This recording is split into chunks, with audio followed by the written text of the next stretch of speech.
И сейчас снова главной теме выпуска — падение метеорита на Урале и его... Кайрадан күндүн баш темасына кайрылабыз. Уралда метеориттин кулашы жана анын кесепеттери. Бул космостук объект кулашы мүмкүн деген жерден алынган кадрлар. Аймакта калк аз жайгашкан. Өзүңөр көрүп тургандай, ал жерде чоң аң пайда болгон.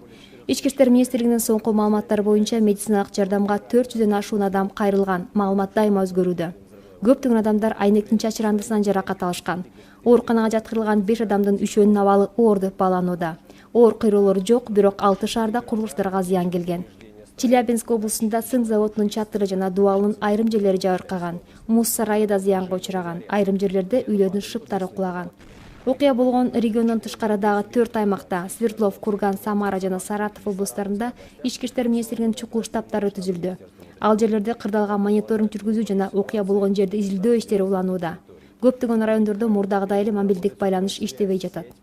Кошумча айта кетчү нерсе, башка метеориттердин кулашына адистер прогноз беришпейт.